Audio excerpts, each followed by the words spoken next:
안녕하십니까. 조갑제닷컴의 조성호 기자입니다. 저는 오늘 박근혜 전 대통령의 피의자 신문 조서에 대한 내용을 말씀드리고자 이 자리에 나왔습니다. 저희 조갑제닷컴은 박근혜 대통령의 피의자 신문 조서 총 5회에 걸쳐서 검찰 조사를 통해 작성된 약 500페이지 분량의 피의자 신문 조서를 입수해 보도한 바 있습니다. 첫 번째 박근혜 대통령의 검찰 조사는 지난 3월 21일 박 전 대통령이 처음 검찰에 소환되었을 때 이루어진 내용이며, 그 후 열흘 후에 박근혜 전 대통령은 법원의 영장 발부로 서울구치소에 수감이 되었습니다. 그 이후 총 4번에 걸쳐서 검찰 조사를 통해 박 전 대통령은 소위 국정농단 사건을 비롯하여 작년 10월부터 불거졌던 여러 사안에 대해 상세히 진술을 했습니다. 물론 이 진술 내용은 향후 재판을 통해 가려져야 될 사안이기는 하지만 박 전 대통령이 최초로 자신의 입장을 밝혔다는 점에서 그 역사적인 가치가 있다고 판단이 됩니다. 특히 이 박근혜 대통령 피의자 신문 조서에는 박근혜 최순실 일가의 인연과 소위 국정농단 사건이 언론에 보도된 직후 박 전 대통령의 최순실 씨에 대한 인식이 어떠했는지를 엿볼 수 있는 대목이 많이 실려 있습니다. 뿐만이 아니라 삼성과의 관계, 삼성 전 지금 구속 수감되어 있는 이재용 전 부회장과의 관계를 유추할 수 있는 대목과 미르재단 설립 경위 및 과정 등이 실려 있어 매우 의미가 있다고 하겠습니다. 이 500여 페이지에 달하는 피의자 신문 조서 중에서 가장 흥미로운 대목은 박근혜 대통령의 항변이라고 할 수 있는 대목입니다. 박근혜 전 대통령은 이런 항변을 남겼습니다. 사람을 어떻게 그렇게 더럽게 만듭니까? 즉, 검찰의 질문에 대한 답변을 이렇게 말을 한 건데요. 이런 답변이 어떻게 나왔는지를 소개해 드리도록 하겠습니다. 박근혜 전 대통령은 승마협회 운영과 관련해 이재용 삼성전자 부회장을 질책한 적이 없다는 답변을 하게 됩니다. 즉, 승마협회의 지원이 박근혜 전 대통령의 압력에 의해서 이루어진 것 아니냐는 검찰 측의 답변에 대한 대답이었습니다. 또한 박근혜 전 대통령은 최순실 씨의 딸 정유현 씨의 그동안의 과정들, 예컨대 정유현 씨의 결혼이나 출산에 대한 사실도 언론 보도를 통해 알았다고 진술을 합니다. 박 전 대통령의 이런 부인이 계속되자 검찰은 소위 안종범 수첩을 근거로 박근혜 대통령에게 질문을 하기 시작합니다.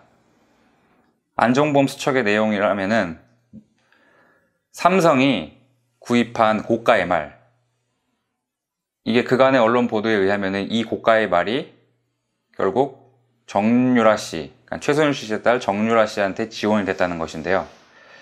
이 고가의 말이 이름이 안종범 수첩에 적혀 있었고, 이것이 결국 정유라 씨한테 지원이 됐는데 이 중간 과정에 대통령이 있었는 거 아니냐라는 식으로 물은 것입니다.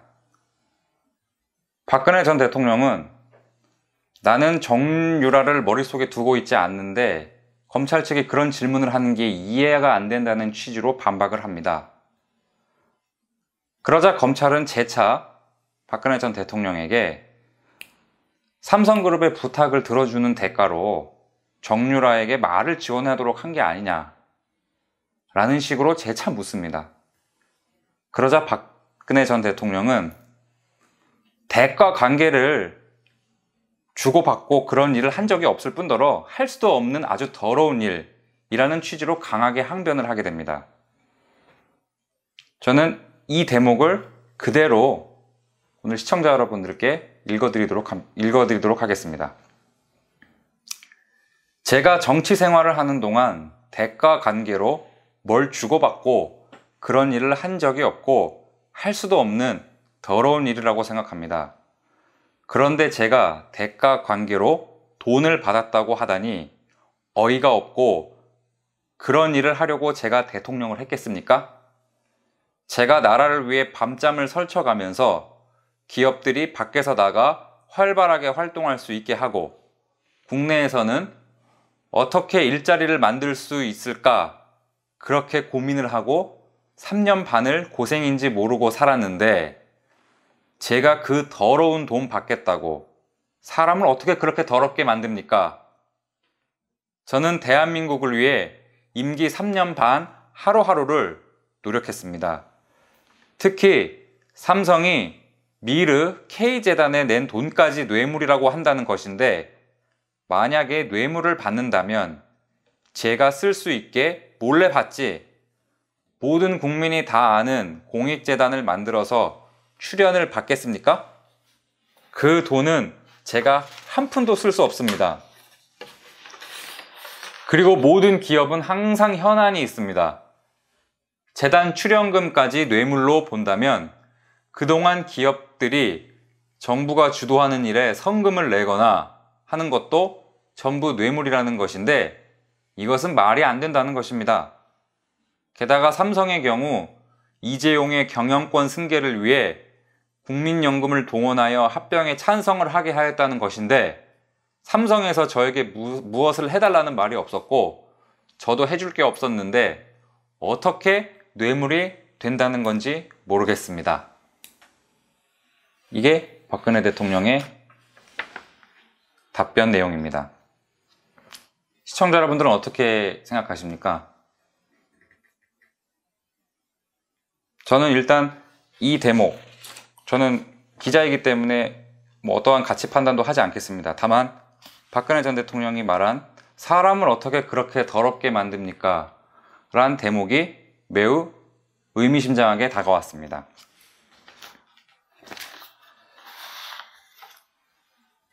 박근혜 전 대통령은 최순실 일가와의 관계에 대해서도 소상히 설명을 합니다.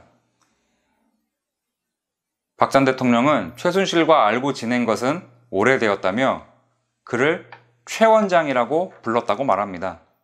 또한 대선 전후 최순실 씨가 연설문을 가다듬는 데 도움을 준 사실에 대해서도 인정을 하게 됩니다. 이 부분에 대한 검찰과의 문답 내용을 잠깐 읽어드리도록 하겠습니다. 검찰의 질문입니다. 피의자는 박근혜 전 대통령이고요. 피의자는 최순실을 어떻게 호칭합니까? 답. 최순실이 유치원을 한 적이 있기 때문에 최 원장이라고 불렀습니다. 피의자는 최순실과 친분 관계를 유지해 오면서 공사 간의 도움을 받은 사실이 있습니까? 답. 사적인 것은 위에서 말씀드렸고 공적이라고 하면 제가 대선을 치를 때 여러 가지 캠페인도 하고 연설도 하고 할 일이 많았는데 최순실은 저의 말이 국민에게 조금 더 쉽게 이해될 수 있도록 말을 가다듬어 주는데 감각이 있어서 그런 일들에 대하여 도움을 조금 받았습니다. 이렇게 인정을 합니다. 또한 지난 18대 대선 기간 중 최 씨가 어떤 일을 했는지, 당시 박근혜 캠프에서 어떤 일을 했는지에 대해서 검찰이 묻습니다. 이에 박근혜 대통령은 최순실 씨가 자신을 사심없이 돕는다고 믿었다며 이렇게 이야기를 합니다. 최순실이 대선 캠프에서 어떤 직책에 있었던 것은 아닙니다. 최순실이 연설문을 다듬는 재능이 있었고 저를 오랫동안 봐왔기 때문에 저의 생각에 대해서 잘 알고 있었고 그런 이유로 최순실로 하여금 저의 연설문이나 말씀 자료를 다듬는 일을 돕게 한 것입니다.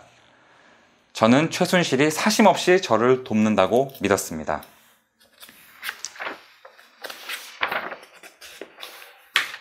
뿐만 아니라 검찰은 최순실 씨의 모친 임선희 씨와 박근혜 전 대통령과의 관계도 추궁을 합니다. 그 요지는 박근혜 전 대통령이 살았던 삼성동 사저와 관련된 것입니다. 검찰과 박근혜 전 대통령이 나눈 문답을 읽어드리도록 하겠습니다. 검찰이 묻습니다. 피의자가 삼성동 사저를 구입할 때 최순실의 모친 임선희가 매매 계약을 하고 잔금을 납부한 사실이 있습니까? 그러자 박근혜 전 대통령은 임선희 씨가 저를 대신해 매매 계약을 체결했을 수는 있지만 자금은 제가 그 전에 살던 장충동 집을 팔아서 그 대금으로 삼성동 집을 산 것입니다. 일각에서는 마치 최순실 씨 일가가 박근혜 전 대통령의 삼성동 사저를 구매해줬다는 식으로 보도가 되었는데 이를 부인하는 장면입니다. 박근혜 전 대통령은 최순실 씨가 청와대, 그러니까 청와대 본관은 아니지만 박근혜 대통령이 거처했던 청와대 관저에는 드나든 사실이 있다는 것을 인정을 했습니다. 다만 그것이 몇 차례인지는 본인도 기억이 안 난다고 답변을 했습니다. 그러면서 박근혜 전 대통령은 이런 이야기도 합니다. 이것은 박근혜 전 대통령이 서울구치소에 수감됐을 때 지난 2017년 4월 4일 날 제2회 피의자 신문에서 밝힌 내용인데요. 한마디로 요약하면 자신의 지금 심정이 참담하다고 밝힌 것입니다. 그 이유는 최순실 관련 회사를 대기업에 추천한 사실이 있다고 밝혔던 전회, 그러니까 1차 검찰에서 진술한 내용을 사실상 인정을 하면서 최순실이 왜 나를 이렇게 속였는지 모르겠다. 속은 내가 잘못이다. 라고 말을 합니다. 그 내용을 간략하게 좀 읽어드리도록 하겠습니다. 최순실이 위와 같은 회사, 그러니까 위와 같은 회사는 최순실과 관계가 있다고 지금 알려져 있는 WK나 플레이그라운드라는 회사를 말합니다. 최순실이 위와 같은 회사를 만들 줄도 몰랐고 이를 통해 삼성으로부터 돈을 지원받은 사실을 몰랐으며 또한 삼성으로부터 최순실이 말을 지원받은 것도 몰랐습니다. 그리고 최순실이 제 앞에서 KD 코퍼레이션 이야기를 하면서 기술력이 좋은 중소기업이라고 소개하고 어려움에 처해 있다고 하니 이를 도와주려고 했던 것입니다. 최순실은 내게 이렇게 이야기를 하면 내가 도와줄 것을 알고 있었습니다. 왜냐하면 제가 평소 중소기업에 애정을 갖고 챙겨보는 것을 최순실이 알고 있었기 때문입니다. 이게 박근혜 대통령이 한 이야기입니다. 또한 박근혜 전 대통령은 최순실 씨와 김종 차관 등이 만들었다고 검찰 측이 제시한 보고서를 보자 기가 막힌다. 이렇게 짜고 했을 거라고는 내가 생각도 못했다. 라고 이야기를 합니다. 검찰이 제시한 것은 스포츠클럽 지원사업 전면 개편 방안이라는 문서의 사본이었습니다. 검찰이 이 내용에 대해서 박근혜 대통령을 추궁하자 박근혜 대통령의 답변 내용은 이러했습니다. 한번 읽어드리도록 하겠습니다. 이때라 하면은 이 보고서를 박근혜 전 대통령이 보고를 받았을 때를 이야기하는 것 같습니다. 이때는 단순히 스포츠클럽 개편 계획으로만 알았는데 지금 와서 보니 김종이라고 하면 지금 구속 수감되어 있는 문체부 전 2차관을 말합니다. 김종과 최순실이 자신들 이권과 관련하여 만든 것이라고 하니 기가 막힙니다. 문체부에서 정식으로 올린 문건이었기에 K스포츠재단이나 WK가 스포츠 클럽 사업에 관여한다는 것에 대해서는 관심을 두지 않았습니다. 문체부에서 할 만한 곳을 골랐겠지 하고 생각하였을 뿐입니다. 저는 순수하게 그 내용을 본 것입니다. 저는 할 만한 능력이 있는 곳이 운영을 하는 것이라고 생각하였던 것입니다. 그 내용 자체는 좋았습니다. 이걸 짜고 하였을 것이라고는 생각을 하지 못하였습니다. 시청자 여러분은 어떻게 생각하십니까? 이게 판단은 시청자 여러분들의 몫입니다.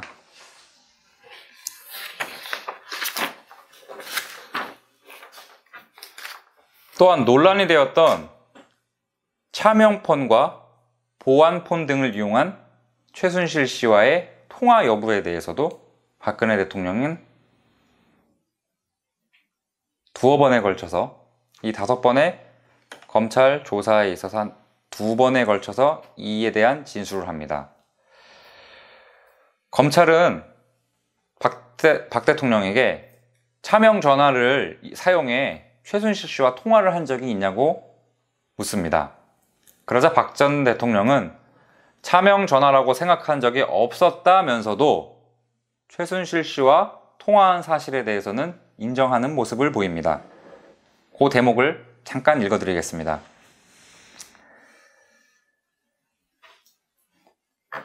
피의자는 재임 기간 동안 최순실과 휴대전화로 연락을 주고받은 사실이 있습니까? 네, 있습니다. 보안폰이라고 해서 비서가 전해준 전화기를 비서에게 맡겨놓고 있다가 전화를 사용할 일이 있으면 그 휴대전화를 받아서 사용하고 그랬습니다. 그럼 피의자는 최순실과 통화를 얼마나 자주 하였습니까? 이렇게 검찰이 묻자 박근혜 전 대통령은 그렇게 자주 하지는 않았습니다. 그러고 나서 검찰이 다시 묻습니다. 피의자는 이영선 행정관이 개통한 차명 전화를 사용하여 최순실과 통화를 한 적이 있습니까? 박근혜 대통령의 답변입니다. 저는 차명 전화라고 생각한 적이 없습니다.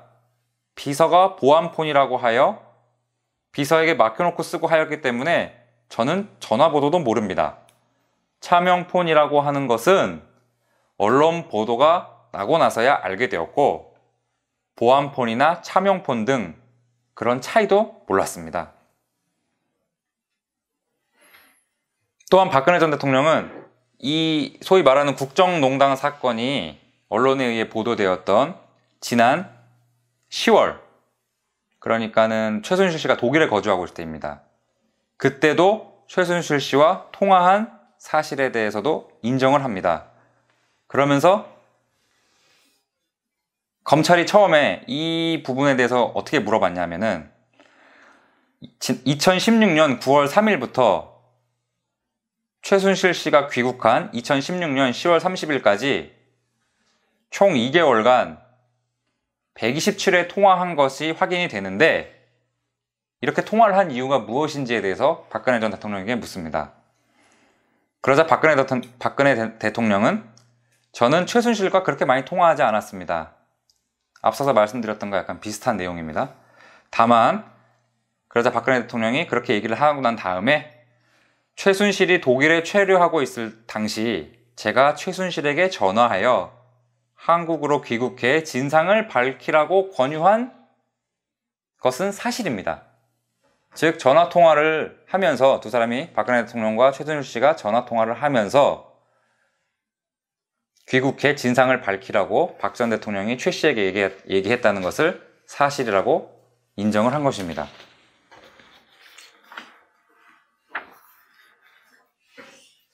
또한 여기에는 이 사건이 언론에 의해 보도된 직후 박 전 대통령이 최순실 씨를 비선 실세로 볼 것이냐 말 것이냐를 놓고 안종범 수석과 의논한 내용도 실려 있습니다.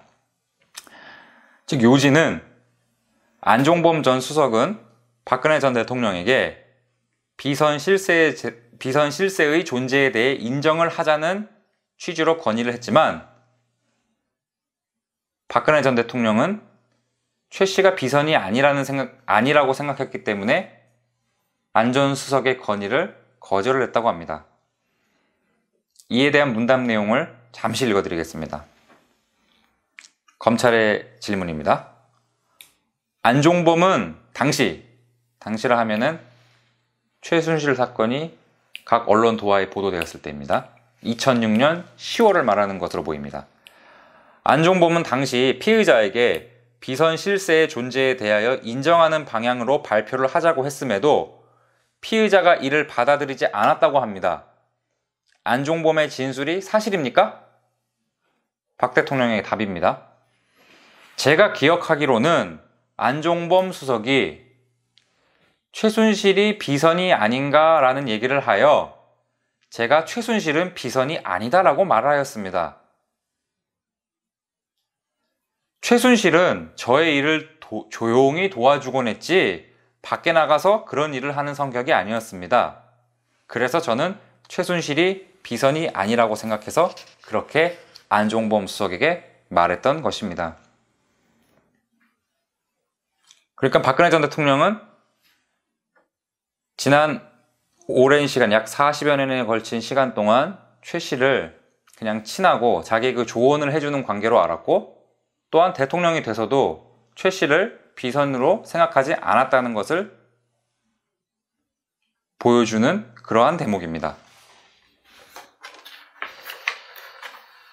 박근혜 전 대통령의 소위 말하는 종북, 친북 좌파 세력에 대한 인식을 엿볼 수 있는 진술 내용도 있습니다.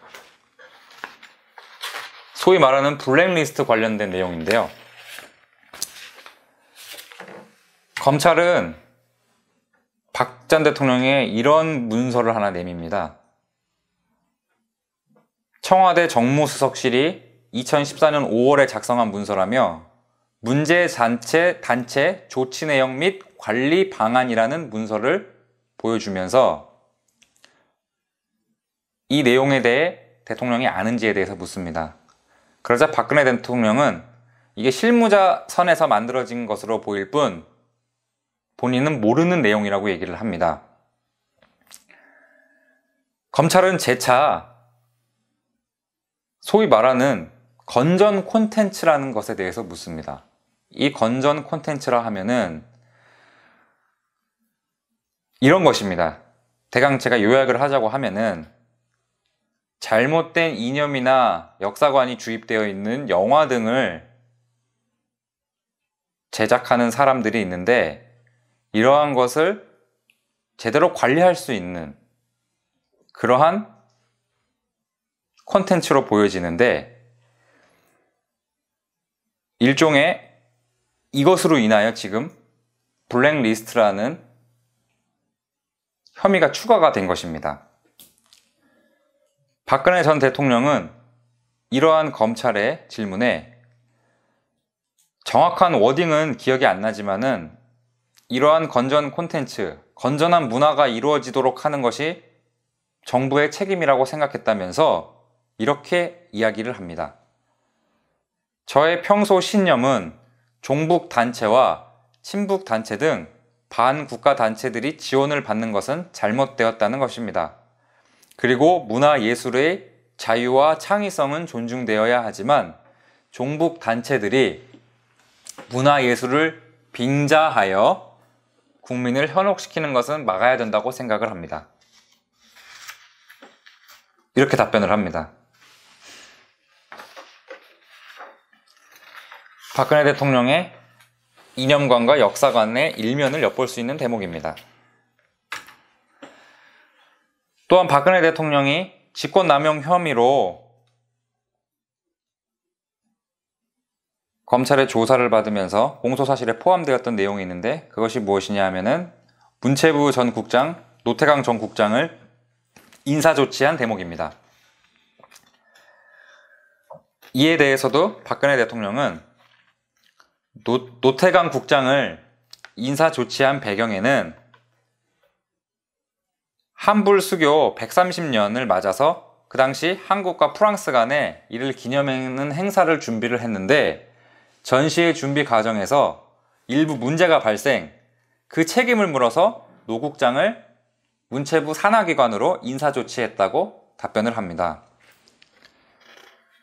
즉, 아무 이유 없이 노태강 국장을 인사조치한 것이 아니라 그럴 만한 이유가 있었기 때문에 인사조치를 했다는 것입니다.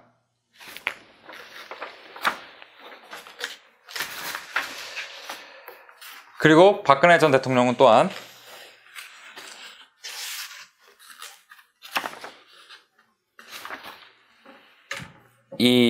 언제까지 최순실 씨로부터 국정에 대한 의견을 구했는지에 대해서도 이야기를 하게 됩니다. 당시 박근혜 전 대통령은 최순실 국정농단 사건이 보도된 직후인 2016년 10월 25일 날 대국민 담화를 발표를 합니다. 대강 이런 요지였습니다. 취임 후 일정 기간 동안 최 씨의 의견을 들은 적은 있지만 청와대의 보좌 체계가 완비된 이후에는 그만두었다 라는 대목입니다. 박근혜 대통령은 이에 대해서 이렇게 얘기를 합니다. 앞서 얘기한 것과 비슷한 내용이긴 합니다. 그러니까 최순실 씨가 연설문을 다듬는 능력이 있고 또한 표현 등도 국민들이 알기 쉽게 와닿는 표현을 쓰기 때문에 그에 대한 조언을 들었다는 것입니다. 그리고 자신은 최순실의 도움을 받아 문건이 수정된 다음에도 결국 대통령 자신이 최종적으로 다시 수정을 하였다고 이야기를 합니다. 그리고 대국민 담화에서 밝힌 일정 기간이라 하면은 취임 첫 해인 2013년 전반기를 의미를 한다고 말합니다. 그리고 청와대의 보좌 체계가 완비된 때 역시 2013년 전반기 정도라고 이야기를 합니다. 그 이후에는 최순실의 의견을 들었던 것은 아니라고 밝힙니다.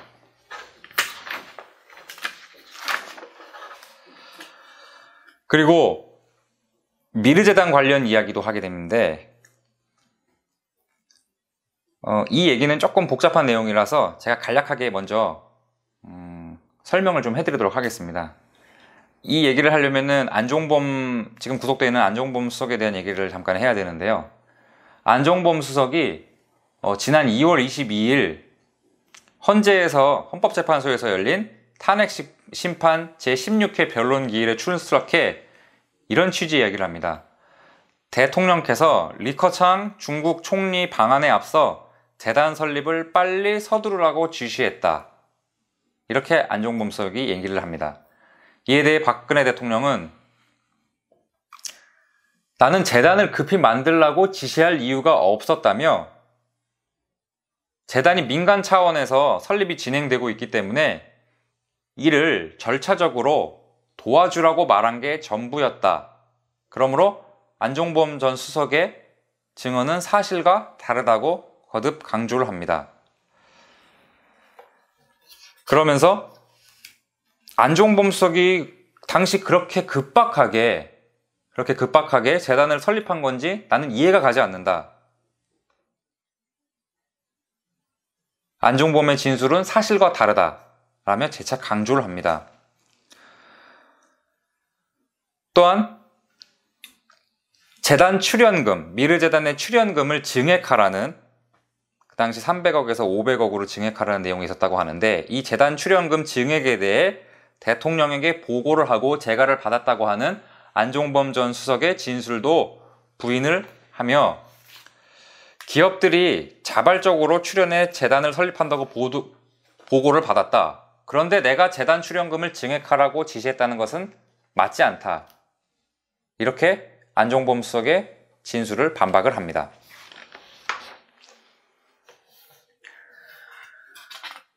박근혜 전 대통령은 또한 한동안 논란의 중심에 섰던 우병우 전 수석의 청와대 입성 경위에 대해서도 얘기를 합니다.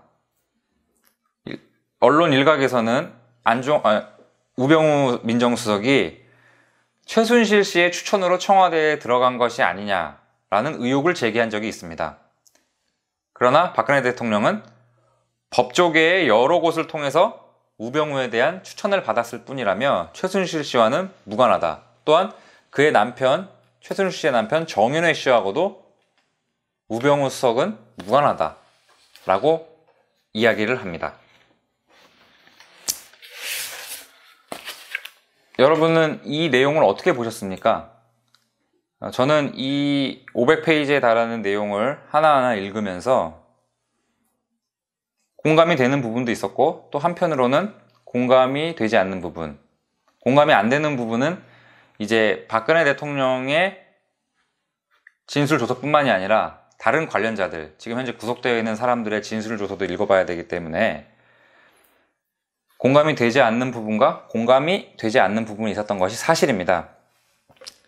그러나 한 가지 분명한 것은 박근혜 전 대통령이 현재까지 불거졌던 사안에 대해서 본인 스스로가 몰랐던 부분이 있었다, 또 자기는 알고 있었다 라고 비교적 정확하게 얘기하는 것으로 미루어 보아 그래도 이 5번의 검찰 조사에서 박 전 대통령 스스로 매우 차분하고